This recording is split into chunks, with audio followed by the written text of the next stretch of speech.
Okay, we will go ahead and get started. So welcome to Skaters and Members Find, Recruit, and Retain. We are the Rose City Rollers, continuing our presentations from our time at RollerCon, and wanting to share all of our good information with you all. This session will be recorded and then posted on our YouTube channel as well as our website for people to review afterwards, or if you want to share it with anybody. We also will link any resources that we talk about here in this presentation to our website as well. We also have more of these webinars happening within the coming weeks. We're still fleshing out exactly what they're going to be on, but we'll have one on donors and sponsorships, as well as on venue management, as well, and nonprofit management and things like that. So just keep an eye out for upcoming webinars if you want to join us for those.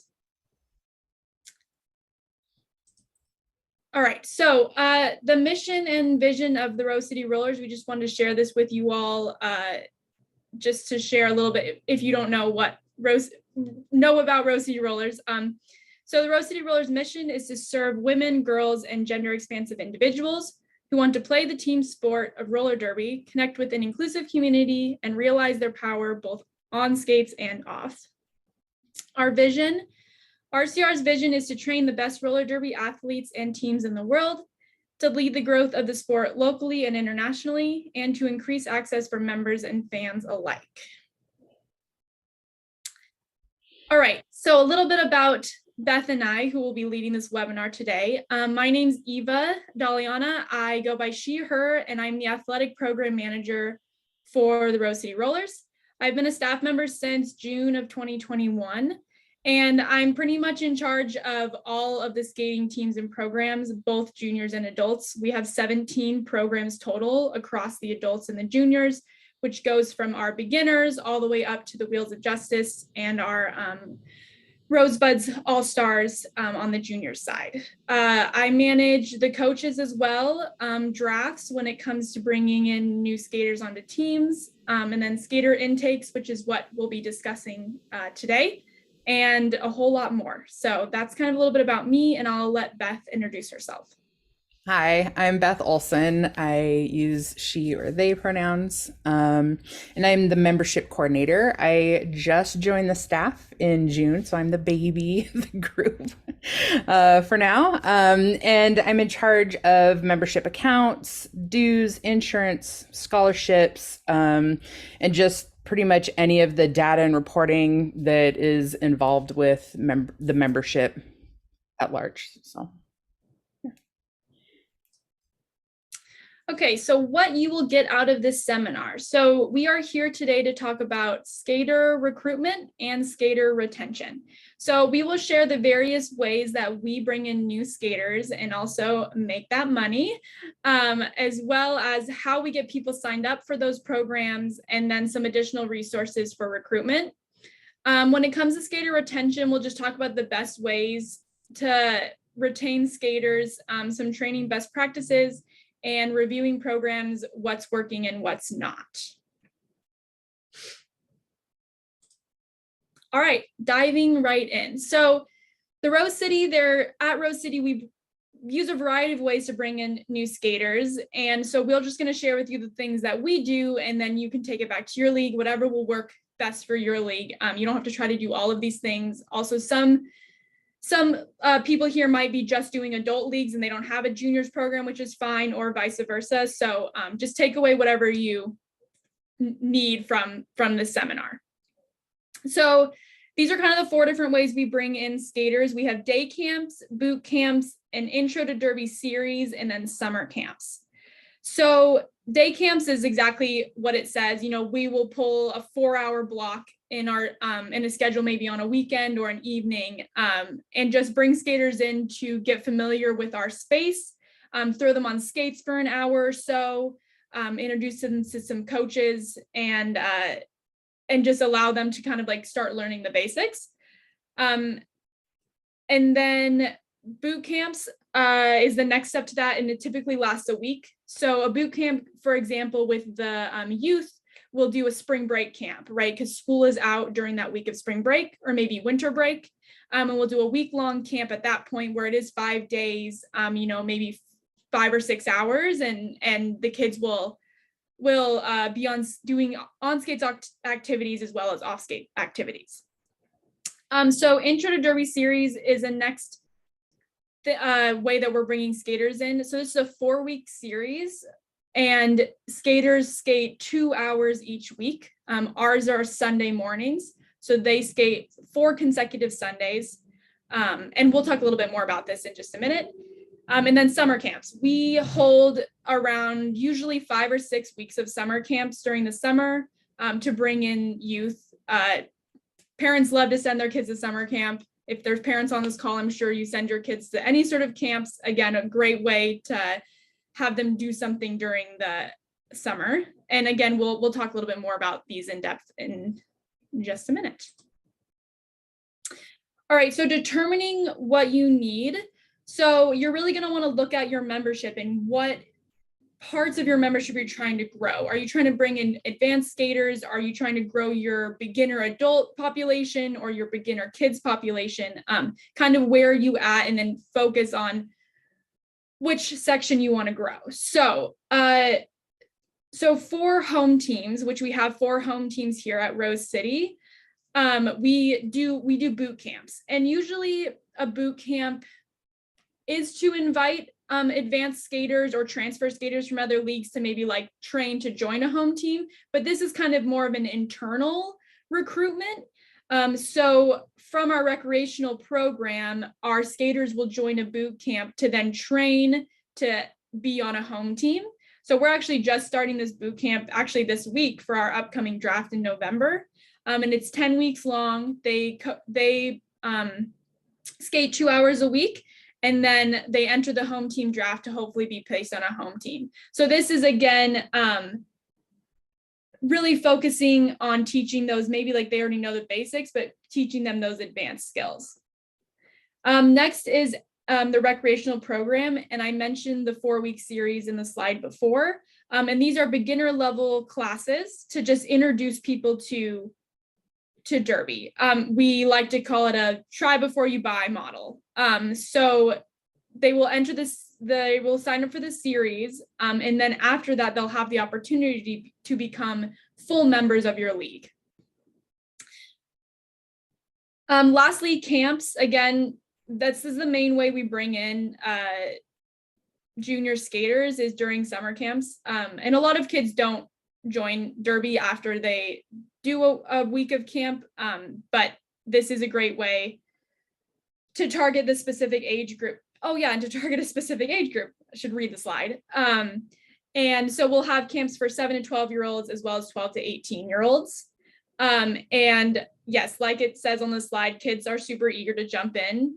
And whether it's a day camp or a week camp, we have found that it is very easy to recruit kids if you just put the information out there.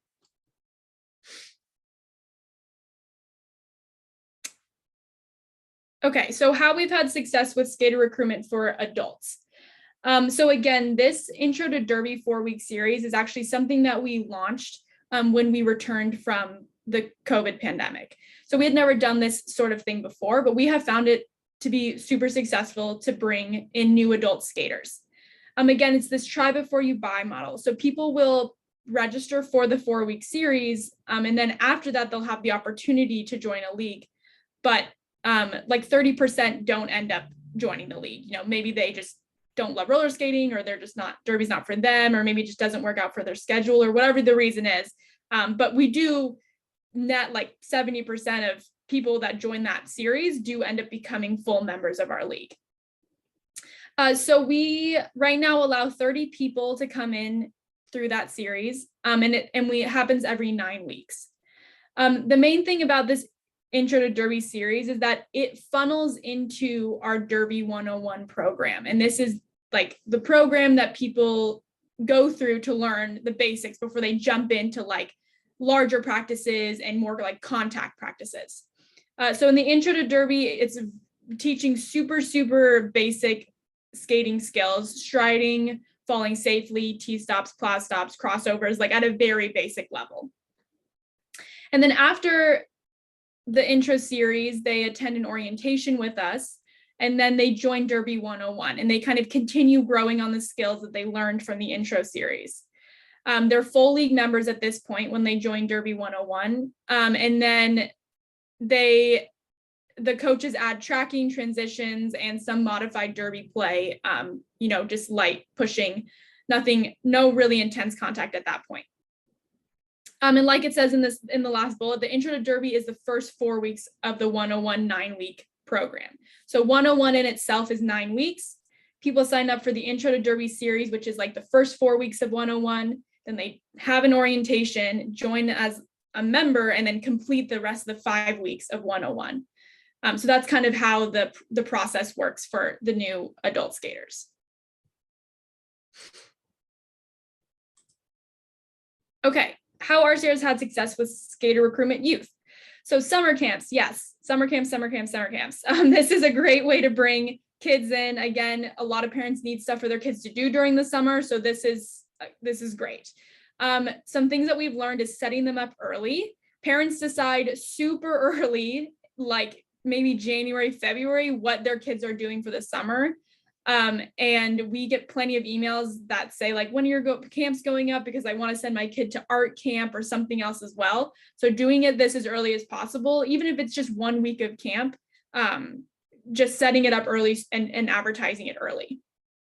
In our camps, we combined on skates activities with off skates activities. We actually were able to partner with another nonprofit this summer called Scrap PDX, which is like an art craft organization. So they actually came in and did the off skates activities. So the kids will skate like 2 hours on skates and then 2 hours off skates, and then 2 hours on skates, 2 hours off skates. So that's kind of, they skate 2 sessions during a day. And again, those off skates activities are crafts. They decorate camp t-shirts, have water balloon fights because it's usually warm. And again, partnering with a local craft store or to supply the crafts was super helpful for us this summer. As far as signing up these kids, you want to make sure that you're capturing parent emails, because then that's when you can circle back and give them those orientation dates after summer camp has come to a close. So we held a orientation in August once the camps were over and invited all the kids from those 5 weeks of camps that we did to this one orientation day, and made sure to do that right after camps were over so we can capture all those kids that want to continue their Derby journey. So day camps, another way that we bring kids into RCR just throughout the school year is during day camps. Sometimes we will try to plan these on holidays, like I can't think of a holiday during the school year off the top of my head. But anyways, a day that they don't have school, and it's usually like a Friday or a Monday. So we can plan it then. Also, because a lot of times parents don't have work either. That's kind of the holidays matching up that way. So check your local school calendars. Again, make notes of dates that the kids are off school. And again, parents love having a place to send their kids if the parent does have to work and the kid is off of school. This is, again, something that you're providing to them to send their kid to.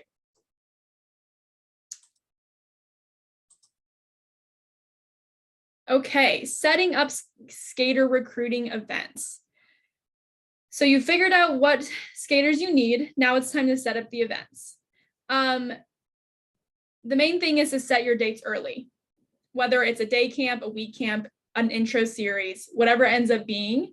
Setting the dates early will give you and any people you're using for marketing or volunteers or anything like that about 6 weeks to promote the event. That's kind of like the sweet spot.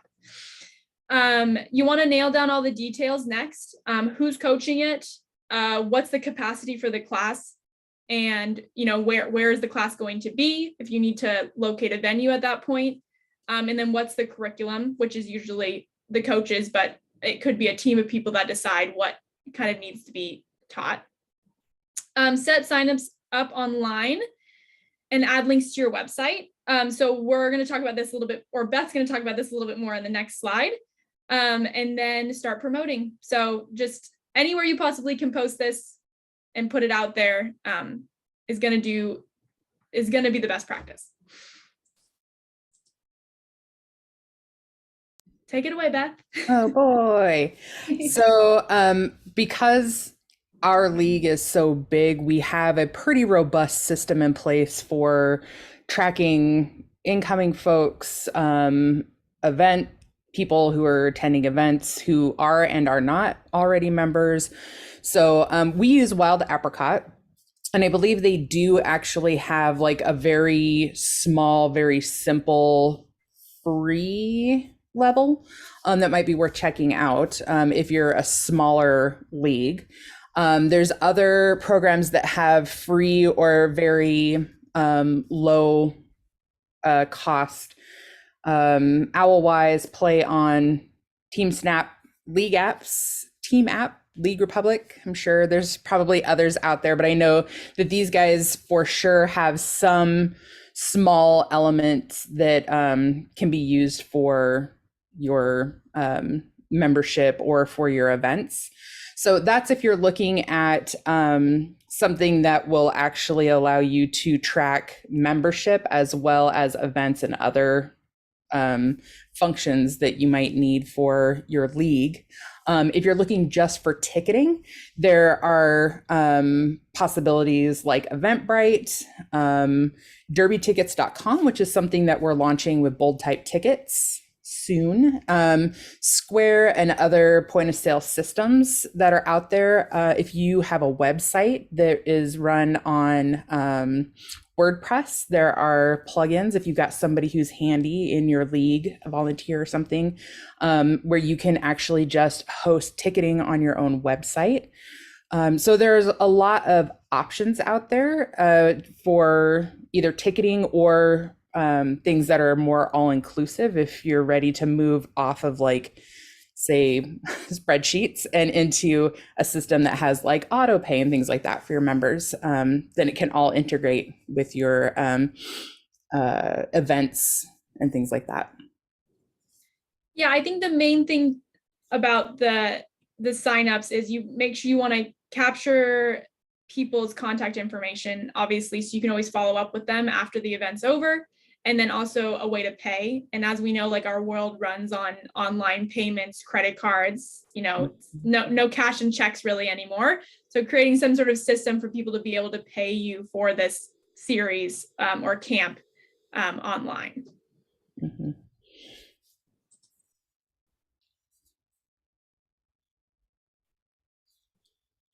Okay, planning promotions. You want to add your recruiting event to your website, your calendars, your Facebook events at least 6 weeks in advance. Give them a lot of time to find the information because, as we know, that stuff can get buried. And so put it everywhere and give people a lot of time to be able to find it and sign up for it and plan. You want to plan to post on social media about once a week for a month leading up to your event or until your camp or series fills up. Make sure you have a join page on your website that has up-to-date information on how people can sign up. You want to make it very clear and so that they not only know what the next step is, but what that entire process is going to look like. It will help kind of mitigate a lot of questions, and it also helps instill like this excitement of and ease of people being able to move forward rather than asking questions or getting sidetracked before they get to actually follow through. And then schedule someone to be at a few of your camps and capture photos and videos. It's a really, really great opportunity to start collecting media that can be used for future promotions. And also it's just really fun to like have that stuff and be able to share it and make a connection with your communities that way. Yeah, the one other thing I wanted to add about the join page is putting any sort of costs that are linked to your league, like how much are membership dues? Do they have to have insurance? Like we know that skaters have to have WFTDA insurance, right? So how much does that cost? Like putting the numbers on your join page also is a really good way. Or if you offer any sort of scholarships or anything like that, all of that information should be on the join page as well, so people know before they kind of get involved how much it's going to be cost them. Mm-hmm. Give them all the information they need to plan for that. Yeah. We're currently in the process of updating our join page to have all of those wonderful things. Okay, so we just have one short slide on skater retention. We could do a whole presentation probably on skater retention, but we wanted to keep it short. And so here are just kind of a few pointers. So communication is key. I think from before they join all the way through their life cycle with you in your league, communication is just so key. Keeping skaters informed on what's going on and frequently updating your league with latest news, being transparent about decisions, why decisions are being made, allowing skaters to have input, just keeping people in the loop. And it really, if you have juniors and parents in your league, those are like, not saying adults skaters are not important to communicate with, but families and parents, because there's so much going on in their lives, like that is really, communication is super key with families and parents. Checking in with your coaches. So how are things going? What improvements can be made to the programs? Doing this regularly, maybe after camp ends, after series ends, just debriefing with like your team and who was involved in creating these programs. So checking in with coaches, not just as far as like a skater intake orientation, like what we've been talking about, but just in general with practices and making sure that they're meeting the needs of your league at that time. Send out skater satisfaction surveys. So skaters can anonymously give feedback on pain points or things that are working well. So we try to do this every so often too, to again, make sure that our practices and our coaches and just programs in general are meeting the needs of our population. It's good to do this often because your population can fluctuate, especially if you're trying to bring new members in, throughout the year. So making sure to capture all of that information, so you can improve your league and what you're doing. Set up an exit survey.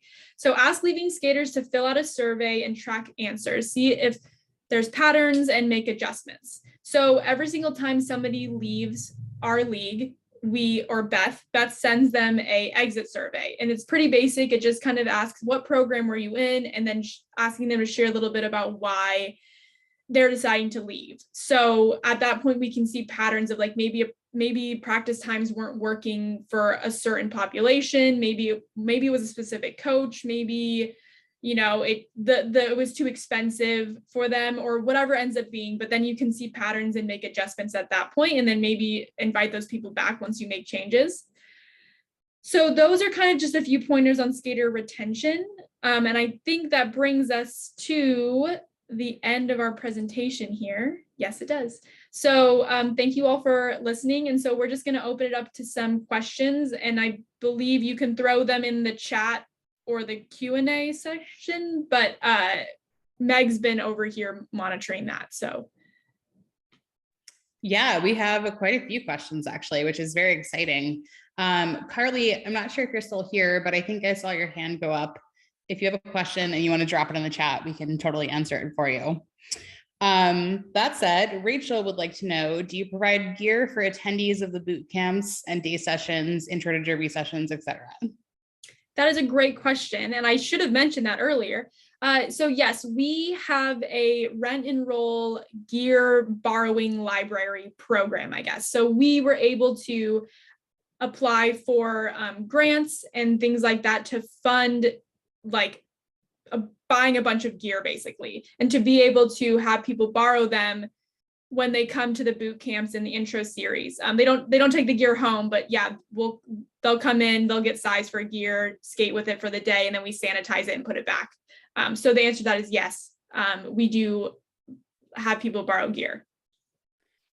And I just want to throw out that what we have is our gear lending library, which is called Rent and Roll, which has been a very long process and project for us to achieve. So while you might be in a smaller league without the same amount of resources, there's still plenty of things you can do with your community. If you know people who have old pairs of skates and can loan them out to skaters who are interested in trying so that they don't have to make the investment, just making, connections within your community and trying to pool your gear is a really great option as well. The next question is, do you allow out-of-state players to be in the league? This person is from Tacoma.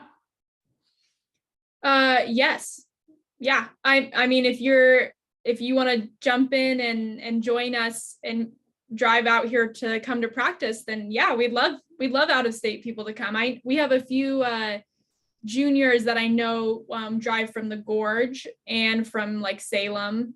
So we've had people come from a little bit farther away to join us. Awesome. The next question is there a registration fee for the Intro to Derby series? And tagging on to that, what are we charging for the Intro to Derby and Derby 101? Okay, so for the Intro to Derby series, which is the 4-week series, we charge $150 for the whole thing. And then there's also an add-on if they want to buy a mouth guard from us, because we do provide mouth guards at an extra charge. And sorry, what was the second part of that question?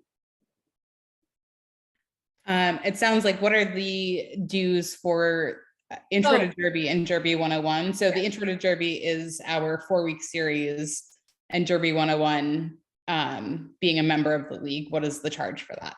Right. So the Intro to Derby series is the $150, and then once they join the league and join Derby 101, they're paying regular membership dues at that point, and our membership dues are $55 a month.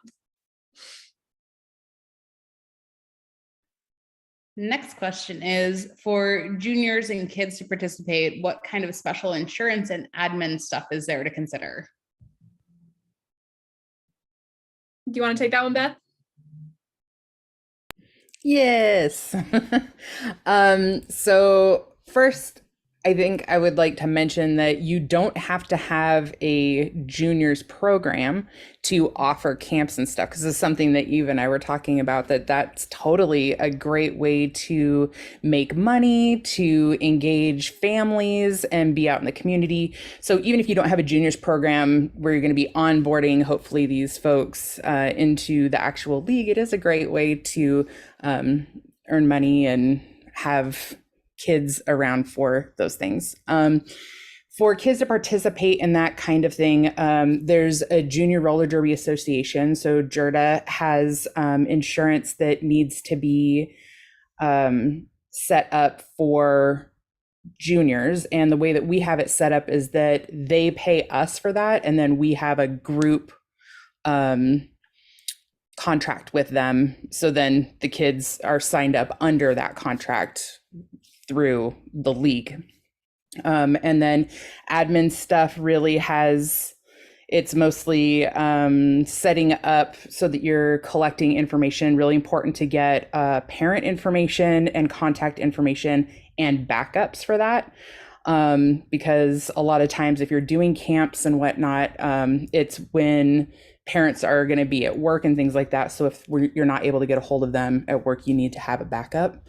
Other than that, I don't know if you've got other specific requests, but really a robust set of information for each person who's joining is a must. Yeah, and to just clarify about the JRDA insurance, that's just for skaters that become members of our league. But for skaters that are in day camps or summer camps, we don't ask them for insurance information. We just obviously hope that they have primary insurance for their children, but that's not something that we ask. Just once they become members of our league, at that point, they do have to purchase the JRDA insurance. Mm-hmm. Awesome. The next question is, how do we staff the camps, and what sort of liability insurance do we have for non-derby events? Staffing the camps. Yeah, so it kind of depends on what you're doing exactly, but I will refer to how we staff summer camps. So summer camps, we usually have 2 coaches. And then we also invite, if you have a youth program, we invite the teenagers to come and be camp counselors. And they're usually on skates helping the younger kids learn the basics and stabilize them.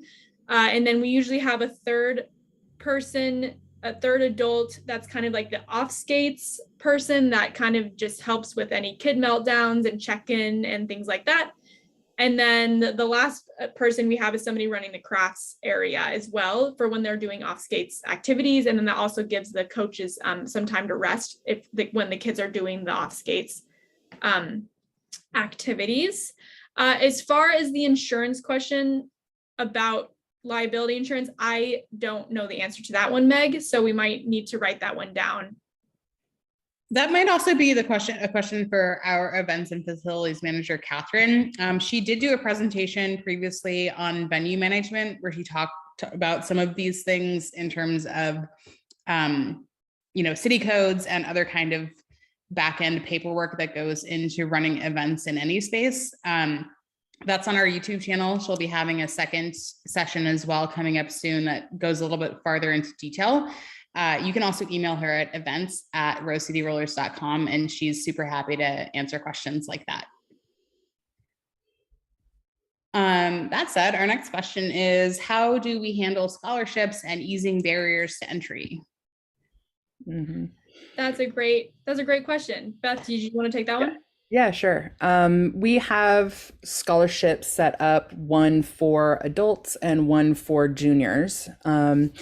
And when people either ask directly for a scholarship, or if, in talking to them, they mention that they're having issues with the cost of camps or membership, then we have forms set up that we can send them to apply for that. There's also a scholarship specific to camps or specific to other events. And I believe that we have those because of grants that we applied for, and then we're able to pass those along to folks who are eligible for that. The way that we have it set up is so that essentially if a kid or a household is eligible for the free lunch program, then they automatically are approved. But we also, want to make sure that it's accessible for people who are maybe going through financial hardship that's temporary or something like that, especially where it concerns events. And so we sort of take a look at those on a case-by-case basis, but the funding for that stuff, or the financial support for that, comes from grants or donations from members or community. I think we even get some of that, or you could reach out to other businesses in your city or in your community and team up with them for that kind of thing. Yeah, and I think, which Meg, correct me if I'm wrong, we are having one of our seminars be on like philanthropy. Is that correct? Absolutely. And there's a few folks who are asking, understandably, where do you find these grants?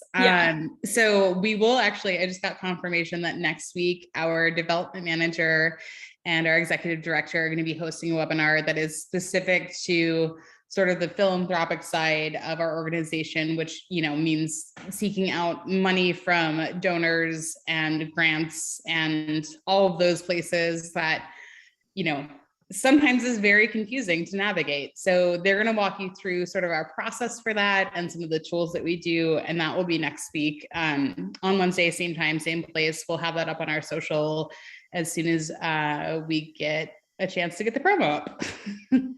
Yeah, so that will be a really good one to come to learn about how we fund scholarships, how we fund rent and roll, our gear lending library. Like those are the kinds of, that's going to be the presentation for you if you're wanting to learn a little bit more about where we're getting this money from.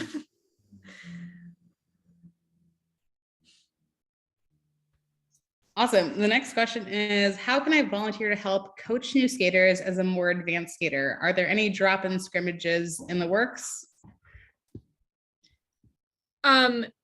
To join drop-in scrimmages here at Rose City? I'm guessing that's what the question was. So currently we're in the process of, I would say, revamping our drop-in policies and program. We kind of took a pause during the pandemic because we didn't want to have a lot of outside people coming into the league at that point.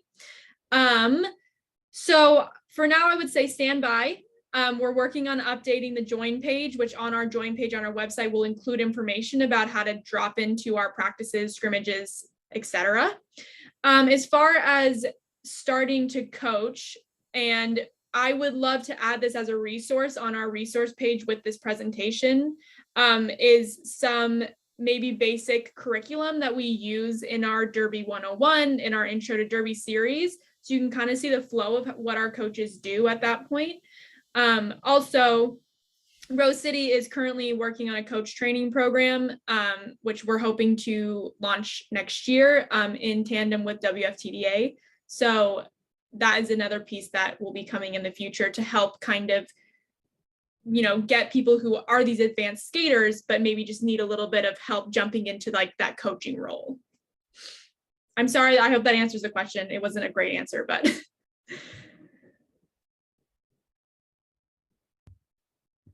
It looks like the next question is, and this is something a few people have asked in the chat, is when will we be doing a presentation specifically on retention, particularly for adult leagues? I can field that. That's a great question. I think that sort of has a lot of cultural pieces to it that are quite nuanced. So we haven't talked about exactly what that presentation might look like, but I can see very clearly that it's of interest to you all. So I will talk about it with our crew and see what we can come up with for that. And the last question that we have for right now, at least, is at what point do you require WFTDA insurance for adult skaters? Yeah, so we require it when they join the league. So during the intro series, the boot camps, things like that, we ask them to sign a waiver, a liability waiver for participating in like our program in our venue. But when they join the league, they do have to purchase WFTDA insurance at that point.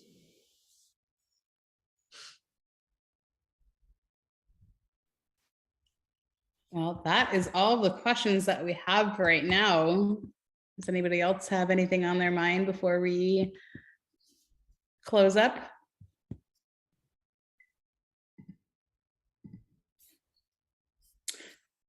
Well, as we said, all of these will be recorded and put on our YouTube channel. It will also go on our website a little bit later with some links to some of the resources that are shown in these decks so that they're super easy to access for all of y'all. And if you ever have any questions, you can totally reach out to us either through the contact form on our website or do you guys have good email addresses to be reached out with questions? Yeah, my email address is eva@rosecityrollers.com. Super easy. That goes directly to me. If you have any questions about any of these programs or any other skating team stuff about RCR. And if you want to get a hold of me, I'm beth@rosecityrollers.com, and more of like the administrative side, and especially like once people become members or that process of membership.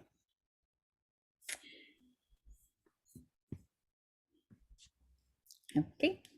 Awesome. Thanks for joining us, everyone. And we hope to see you at future webinars.